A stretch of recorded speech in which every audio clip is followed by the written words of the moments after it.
Hi guys, today we're going to read chapter 5 and 6 of our Junnie B. Jones.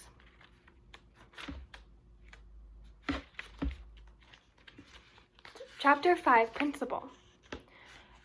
After we left the nurse, we went to the main office. That's where the boss of the school lives. His name is Principal. Principal is a baldy. He talked to us. Then Lucille raised her hand. My brother said that last year he had to come down here and you yelled at him. And now he's not allowed to beat up kids at recess anymore. Principal kind of laughed. Then he held the door for us to leave. After that, we walked to the water fountain, and Mrs. let us get a drink.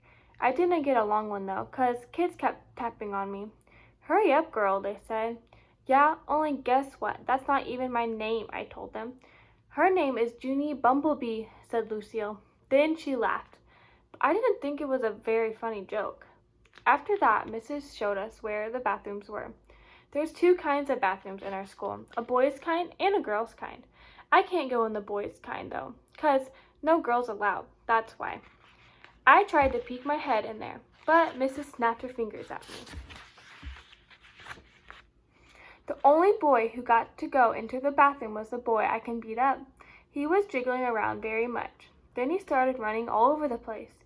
He was holding the front of his pants. William, said Mrs., are you having an emergency? Then William yelled, yes, and he ran right in there. The rest of us walked back to our room. I touched Lucille's fingernails. She said that her fingernail polish is named Very, Very Berry. I would like to have my fingernails red too, I said, but I'm only allowed to have the kind of polish that makes them look shiny. Its name is Clear. Clear is the color of spit. I hate clear, said Lucille. Me too, I told her, and also I hate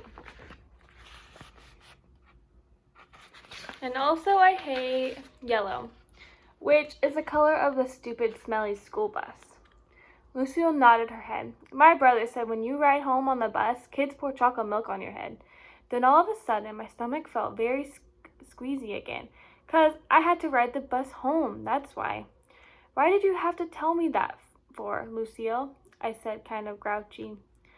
After we got back to room 9, we did some more work. It was a game to help us learn each other's names. I learned Lucille, and also a girl named Charlotte, and another girl named Grace. Then I learned a boy named Ham, which we eat at Grandma Miller's. Pretty soon, Mrs. clapped her hands loud together. Okay, everyone, gather up your things. It's almost time for the bell. Then I heard a loud noise in the parking lot. It was screeching brakes, and so I looked out the window and I saw the school bus. It was coming to get me. Oh no, I said, kind of loud. Now I'm going to get chocolate milk poured on my head. Then I chewed on my fingers. Get in line, said Mrs. When we get outside, I want all of my bus students to come with me. The rest of you must go to the crossing guard. Everyone was lining up. I was the very last one. Just then the bell rang and Mrs. marched out the door. Then everyone else marched out too, except guess what? I didn't. Chapter 6, A Good Hider.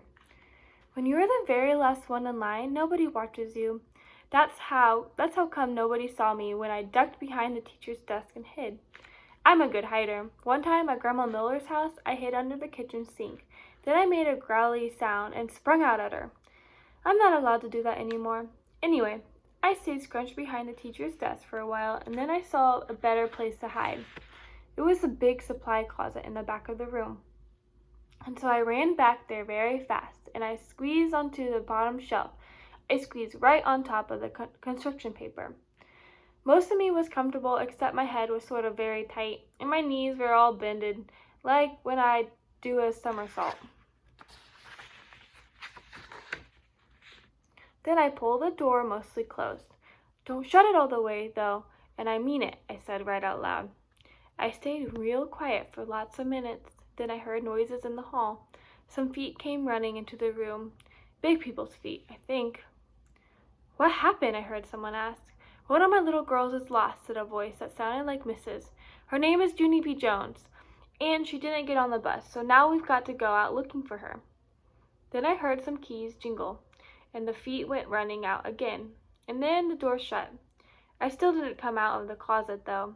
When you're a good hider, you can't come out for a very, very long time.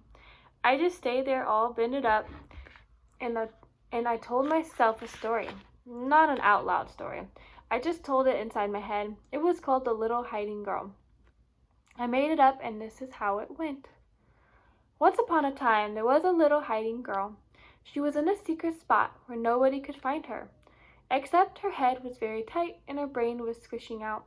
But she still couldn't come out of her spot, or a smelly yellow monster would get her, and also some meanies with chocolate milk. The end. After that, I rested my eyes. Resting your eyes is what my grandpa does when he watches TV after dinner.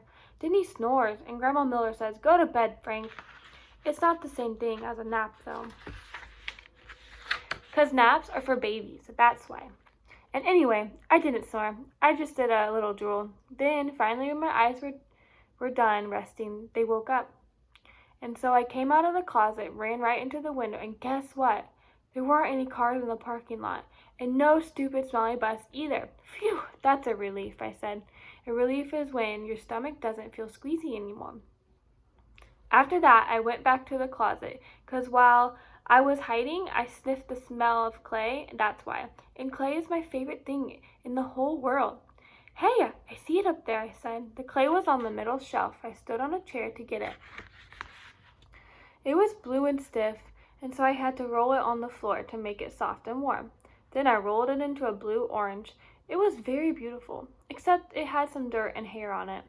After it was done, I went to the front of the room and sat down in my teacher's big chair. I like teacher's desks very much. The drawers are so big I could fit in one, I think. I opened up the top one. There were happy face stickers and rubber bands, and also gold stars, which I love a very lot.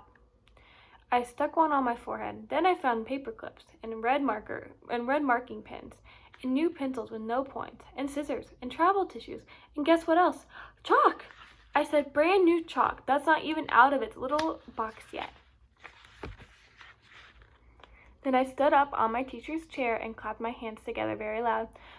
I want everyone to find a chair and sit down. Today we are going to learn some alphabet and some reading, and also I will teach you how to make a blue-orange. But first, everyone has to watch me draw stuff. Then I went back to the board and drew with my brand new chalk. I drew a bean and a carrot and some curly hair. Then I wrote some O's. O's are my bestest letter.